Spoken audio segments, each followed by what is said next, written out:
நடிகை ஒருத்தவங்க இப்போ பாடகி சுசித்ரா அவர்களை சரமாரியாக விளாசிருக்காங்களாம். தனுஷை சுசித்ரா காதலிச்சிருக்கிறான். அவருக்கு என்ன கிளியோபாட்ராவா ஹீரோக்கள் எல்லாம் அவங்கள படையெடுத்தாங்களா அப்படின்னு மிகப்பெரிய அளவில் வருத்திருக்காங்க. ஹாலிவுட்டில் பிரபலமான பின்னணி பாடகியாக திகழ்ந்து வருபவங்க தான் சுசித்ரா. ஆனால் சில வருடங்களுக்கு முன்பு சுச்சி லீக்ஸ் விவகாரம் அவரை சுற்றி மிகப்பெரிய அளவில் சர்ச்சையை ஏற்படுத்தியிருந்துச்சு. பிறகு அமைதியாக இருந்த அவங்க இப்போது மீண்டும் சர்ச்சைக்குரிய வகையில் பேச ஆரம்பிச்சிட்டாங்க. எந்த பிரச்சனைனா கூட தனுஷால அவங்க பார்த்தீங்கன்னா தவறாமல் இழுத்து வந்துட்டு இருக்காங்க. ரவி மோகன் ஆர்த்தி விவகாரத்திலையும் அதை தான் பண்ணியிருக்காங்க. ரேடியோவில் ஆர்ஜேவாக இருந்து பின்னணி பாடகியாக மாறினவங்க சுசித்ரா. ஏராளமான பாடல்களை தமிழில் மட்டும் இல்லாமல் தெலுங்கு, மலையாளம்னு பல மொழிகளில் பாடியிருக்காங்க. பின்னணி பாடகியாக மட்டும் இல்லாமல் டப்பிங் ஆர்டிஸ்டாகவும் சினிமாவில் பல நடிகைகளுக்கு பின்னணி குரலும் கொடுத்துருக்காங்க சுசித்ரா.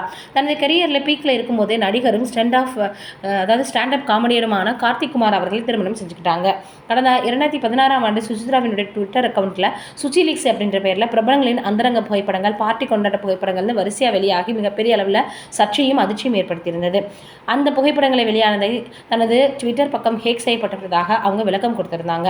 சில வருடங்கள் அமைதியாக இருந்தவங்க மீண்டும் சர்ச்சையை ஏற்படுத்தி இப்போ பேச ஆரம்பிச்சிட்டாங்க. கமலஹாசன், அஜித் உள்ளிட்டோர் குறித்து பரபரப்பை கிளப்பி வரக்கூடிய வகையில் த்ரிஷா, தனுஷ், கார்த்திக்னு எல்லாரையுமே அவங்க பேசி வந்துட்டு இருக்காங்க. யாரையுமே விட்டு வைக்கல. இருந்தாலும் சுசித்ரா நிறுத்திய பாடே கிடையாது. சமீபத்தில் ரவி மோகன் ஆர்த்திக்கு கூட கெனிஷா விவகாரத்தில் தனுஷின் பெயரை இழுத்துட்டாங்க. தனுஷும் ஆர்த்தியும் இருந்த ஒரு புகைப்படத்தை பகிர்ந்து அருவருக்கு தக்க வகையில் பேசியிருந்தாங்க. அது மிகப்பெரிய அளவில் சர்ச்சையை உண்டாக்கி இருந்துச்சு. ரவி கெனிஷாவுக்கு முழு ஆதரவையும் கொடுத்திருந்தாங்க. இந்த நிலையில் சுசித்ரா குறித்து பிரபல நடிகை ஷர்மிளா பேசியிருக்கக்கூடிய விஷயம் இப்போ ரொம்பவே பார்த்தீங்கன்னா வைரலாகி வருது. இவங்க ஒருவேளை தனுஷ் அவர்களை ஒருதலையாக காதலிச்சிருக்கலாம், அது கைகூடாமல் போயிருக்கலாம், அதனால தான் இவங்க பண்ணுறாங்க, இவங்க என்ன பெரிய கிளியோபாட்ராவா, இவங்க பின்னாடி எல்லாரும் சுற்றுறாங்களா அப்படின்னு மிகப்பெரிய அளவில் பார்த்தீங்கன்னா பேச ஆரம்பிச்சிட்டாங்க. அதோட சுசித்ரா அவர்களுக்கு கண்டிப்பாக தெரப்பி கொடுத்தே ஆகணும் அப்படின்னு பார்த்தீங்கன்னா இப்போ அவங்க பேசியிருக்கக்கூடிய அந்த விஷயம் மிகப்பெரிய அளவில் சமூக வலைதளங்களில் வைரலாகி வந்துட்டுருக்கு. இது ஒரு பக்கம் இருக்க, அரசியல் பிரபலமான வைகோ அவர்களின் வீட்டில் இப்போ பார்த்தீங்கன்னா அடுத்தடுத்து மிகப்பெரிய அளவில் இழப்புகள் ஏற்பட்டு வந்துட்டே இருக்கான்.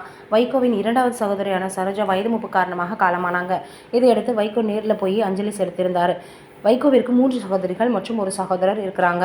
வைகோவின் சகோதரர் பெயர் ரவிச்சந்திரன். வைகோவின் 2வது சகோதரி சரோஜா தனது குடும்பத்தினருடன் சென்னையில் வசித்து வந்தாங்க.